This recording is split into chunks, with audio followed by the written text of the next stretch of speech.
असलामुअलैकुम crime update मैं लियाकत तुसी वेख रहे हो मेरा यूट्यूब चैनल। पिछले दिनों के सरगोदा कचहरी रोड बड़ा अफसोसनाक वाक़या होया है कि एक वकील नूं राणा आमिर लतीफ़ साहब हैं उन्होंने जनाब कतल कर दिता गया है और इसका जिहड़ा कातिल है सी वो पुलिस ने ट्रेस करके गिरफ्तार कर लिता है। और इस ओवरऑल वाक़े की वजह की बनी है सी और जिहड़ा उन्हां दे वालिद साहब मुदई बने ने FIR जिहड़ी कटाई है उस दे विच उन्होंने मतन की अपना लिखवाया है, मुकम्मल तफसील नाल डिस्कस करांगे। साडे चैनल सबसक्राइब करो, कमेंट दे विच इज़हार ख्याल लाजमी करना। जी दोस्तों, एक वकील का उसके चैंबर से उसनू मार देना एक बड़ा वड्डा सवाली निशान है। मिली कि उन्होंने चैंबर से उन्होंने कतल कर दिता गया है। ओवरऑल फैमिली के होश हवास उड़ गए है। उन्होंने वालिद साहब ने 15 ते कॉल की थी, FIR कटाई। FIR दे विच जिहड़ा मतन है वो तुहाडे नाल डिस्कस करांगे कि उन्होंने लिखवाया कि असी चैंबर ते मौजूद आसे कि दो लोग आए ने। उन्होंने कहा जी राणा आमिर लतीफ़ साहब नूं असां मिलना है ते ਉਹਦੇ ਵਾਲਿਦ ਨੇ ਕਿਹਾ ਜੀ ਉਹਦੇ ਨਾਲ ਕੀ ਕੰਮ ਹੈ, ਕੀ ਹੈ ਗੱਲਬਾਤ। ਉਹਨਾਂ ਆਖਿਆ ਜੀ ਅਸਾਂ ਉਹਨਾਂ ਦੇ ਨਾਲ ਇੱਕ ਕੇਸ ਹੈ ਉਹ ਡਿਸਕਸ ਕਰਨਾ, ਲਿਹਾਜ਼ਾ ਮਿਹਰਬਾਨੀ ਕਰੋ ਤੁਸੀਂ ਸਾਨੂੰ ਉਹਨਾਂ ਦੇ ਨਾਲ ਸਾਨੂੰ ਮਿਲਵਾ ਦਿਓ।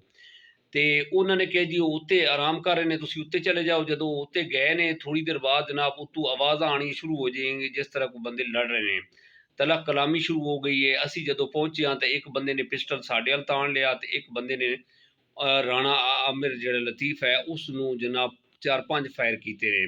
ਉਹ ਸੋਫੇ ਦੇ ਉੱਤੇ ਹੈ ਸੀ, ਜਿਸ ਤਰ੍ਹਾਂ ਇੱਕ ਬੰਦਾ ਆਰਾਮ ਕਰ ਰਿਹਾ ਹੁੰਦਾ ਤੇ ਉਹਨਾਂ ਦੀ ਉੱਥੇ ਹੀ ਡੈਥ ਹੋ ਗਈ। ਫਿਰ ਅਸਾਂ 15 ਤੇ ਕਾਲ ਕੀਤੀ, 1122 ਤੇ ਕਾਲ ਕੀਤੀ। ਜਨਾਬ ਜਦੋਂ ਆਇਆ ਆਪਣਾ ਪੁਲਿਸ ਦਾ ਅਮਲਾ ਆਇਆ ਔਰ ਰੈਸਕਿਊ ਵਾਲੇ ਆਏ, ਉਹਨਾਂ ਦੇਖਿਆ ਕਿ ਉਸ ਦੀ ਹਲਾਕਤ ਹੋ ਚੁੱਕੀ ਹੈ ਸੀ। ਇਹ ਜਦੋਂ 15 ਤੇ ਕਾਲ ਚੱਲੀ ਕਿ ਇੱਕ ਵਕੀਲ ਦਾ ਮਰਡਰ ਹੋ ਗਿਆ ਤੇ IG ਸਾਹਿਬ ਔਰ DPO ਸਾਹਿਬ ਨੇ ਇਸ ਵਾक़ੇ ਦਾ ਨੋਟਿਸ ਲਿੱਤਾ ਔਰ ਇਸ ਦਾ ਜਿਹੜਾ ਕਾਤਿਲ ਹੈ ਉਹਨੂੰ ਫਿਲਫੌਰ ਗ੍ਰਿਫਤਾਰ ਕਰਨ ਦੇ ਆਰਡਰ ਜਾਰੀ ਕੀਤੇ ਕਿ ਜਿਤਨਾ ਜਲਦੀ ਹੋ ਸਕੇ ਇਸ ਦਾ ਕਾਤਿਲ ਜਿਹੜਾ ਉਹਨੂੰ ਗ੍ਰਿਫਤਾਰ ਕੀਤਾ ਜਾਏ। ਇਸ ਦੀ ਟੀਮ ਤਸ਼ਕੀਲ ਦਿੱਤੀ ਗਈ ਔਰ ਇਸ ਦਾ ਜਿਹੜਾ ਹੈੱਡ ਹੈ ਸੀ DSP ਇਮਰਾਨ ਅब्बास ਚੱਦੜ ਸਾਹਿਬ ਔਰ ਉਹਨਾਂ ਦੇ ਨਾਲ ਇੱਕ ASP ਵਕਾਰ ਅਹਿਮਦ ਸਾਹਿਬ ਆਏ ਸਨ। ਉਹਨਾਂ ਨੂੰ ਇਹ ਕੇਸ ਸੌਂਪਿਆ ਗਿਆ ਔਰ ਉਹਨਾਂ ਨੇ ਜਨਾਬ ਤਹਿਕੀਕ ਸ਼ੁਰੂ ਕਰ ਦਿੱਤੀ।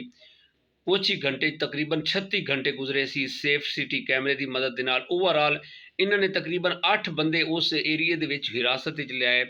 2 ਬੰਦੇ ਜਿਹੜੇ ਆਨ ਉਹ ਮਾਸਕ ਉਹਨਾਂ ਲਾਏ ਹੋਏ ਸੀ ਔਰ 2 ਬੰਦੇ ਜਿਹੜੇ ਆਨ ਉਹਨਾਂ ਅਲੱਗ-ਅਲੱਗ ਤੋਂ ਤਫਤੀਸ਼ ਕੀਤੀ ਤੇ 2 ਬੰਦੇ ਜਿਹੜੇ ਆਨ ਰਹਿ ਗਏ। ਉਹਦੇ ਵਿੱਚ ਇੱਕ ਰਾਫੇ ਇੱਕ ਲੜਕਾ ਆਇਆ ਸੀ, ਇੱਕ ਹੋਰ ਬੰਦਾ ਆਇਆ ਸੀ। ਇਹ ਰਾਣਾ ਆਮਿਰ ਲਤੀਫ ਸਾਹਿਬ ਜਿਹੜੇ ਆਏ ਸਨ ਉਹਨਾਂ ਦੇ ਇਹ ਮਹੱਲੇ ਦੇ ਰਹਿਣ ਵਾਲੇ ਸੀ ਔਰ ਇਹ ਉਹ ਬੰਦੇ ਕਹਿੰਦੇ ਨੇ ਕਿ ਅੱਗੇ ਕਾਫੀ ਮਰਤਬਾ ਜਿਹੜਾ ਨਾ ਇਹ ਇਹਨਾਂ ਦੇ ਨਾਲ ਇਸ ਚੈਂਬਰ ਤੇ ਆਂਦੇ ਜਾਂਦੇ ਆਏ। ਤਕਰੀਬਨ 36 ਘੰਟੇ ਬਾਅਦ ਇਮਰਾਨ ਅब्बास ਚੱਦੜ ਸਾਹਿਬ ਦੀ ਕੋਸ਼ਿਸ਼ ਦੇ ਨਾਲ ਸਿਟੀ ਸੇਫ ਕੈਮਰੇ ਦੀ ਮਦਦ ਦੇ ਨਾਲ ਜਨਾਬ ਕਾਤਿਲ ਟਰੇਸ ਹੋਇਆ ਔਰ ਇਸ ਕਾਤਿਲ ਦਾ ਨਾਂ ਸੀ ਰਾਫੇ। ਇਸ ਦੀ ਉਮਰ 17 ਸਾਲ ਹੈ ਸੀ ਔਰ ਇਹ ਰਾਣਾ ਆਮਿਰ ਲਤੀਫ ਸਾਹਿਬ ਦੇ ਮਹੱਲੇ ਦਾ ਰਹਿਣ ਵਾਲਾ ਸੀ, ਓਲਡ ਸਿਵਲ ਲਾਈਨ ਦਾ।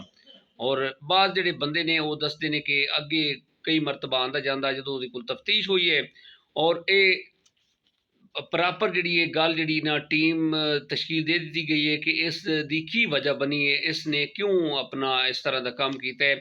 ਔਰ ਬਾਜ਼ ਬੰਦੇ ਜਿਹੜੇ ਕਹਿ ਰਹੇ ਨੇ ਕਿ ਅਸਲਾ ਜਿਹੜਾ ਸੀ ਉਹ ਵੀ ਰਾਣਾ ਆਮਿਰ ਲਤੀਫ ਸਾਹਿਬ ਦਾ ਹੈ ਸੀ, ਜਿਹੜਾ ਇਹਨੇ ਉਹਨਾਂ ਦੇ ਉੱਤੇ ਤਾਣ ਕੇ ਤੇ ਉਹਨਾਂ ਨੂੰ ਫਾਇਰ ਕਰਕੇ ਮੌਤ ਦੇ ਘਾਟ ਉਤਾਰਿਆ।